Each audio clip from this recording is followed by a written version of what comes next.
जन्मेजय के सर्प यज्ञ का उपक्रम। उग्रश्रवा जी कहते हैं, शौनक श्रीमान राजा जन्मेजय ने जब ऐसा कहा तब उनके मंत्रियों ने भी उस बात का समर्थन किया।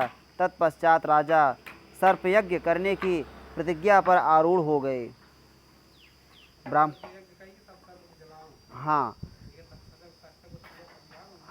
हाँ ब्राह्मण संपूर्ण वसुधा के स्वामी भरतवंशियों में श्रेष्ठ परीक्षित कुमार राजा जन्मेजय ने उस समय पुरोहित तथा ऋत्विजों को बुलाकर कार्य सिद्ध करने वाली बात कही।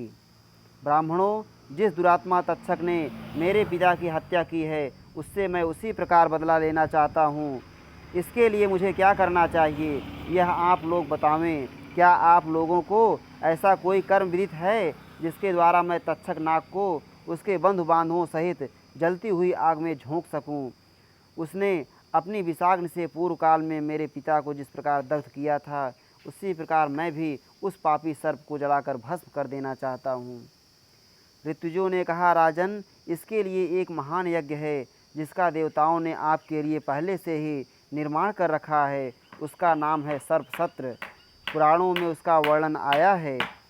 नरेश्वर, उस यज्ञ का अनुष्ठान करने वाला आपके सिवा दूसरा कोई नहीं है, ऐसा पौराणिक विद्वान कहते हैं।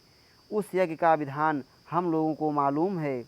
सार शिरोमणे, ऋत्विजों के ऐसा कहने पर राजर्षि जन्मेजय को विश्वास हो गया कि अब तक्षक निश्चय ही प्रज्वलित अग्नि के मुख में समाकर भस्म हो जाएगा। तब राजा ने उस समय उन मंत्रवेत्ता ब्राह्मणों से कहा, मैं उस यज्ञ का अनुष्ठान करूँगा। आप लोग उसके लिए आवश्यक सामग्री संग्रह कीजिए। द्विज श्रेष्ठ, तब उन ऋत्विजों ने शास्त्रीय विधि के अनुसार यज्ञ मंडप बनाने के लिए वहाँ भूमि की नाप ली। वे सभी ऋत्विज वेदों के यथावत विद्वान तथा परम बुद्धिमान थे। उन्होंने विधि पूर्वक मन के अनुसार एक यज्ञ मंडप बनाया जो परम समृद्धि से संपन्न, उत्तम द्विजों के समुदाय से शोभित, प्रचुर धन धान्य से परिपूर्ण तथा ऋत्विजों से सुसेवित था। उस यज्ञ मंडप का निर्माण कराकर ऋत्विजों ने सर्प यज्ञ की सिद्धि के लिए उस समय राजा जन्मेजय को दीक्षा दी। उसी समय जब कि सर्प सत्र अभी प्रारंभ होने वाला था, वहाँ पहले ही यह घटना घटित हुई। उस यज्ञ में विघ्न डालने वाला बहुत बड़ा कारण प्रकट हो गया।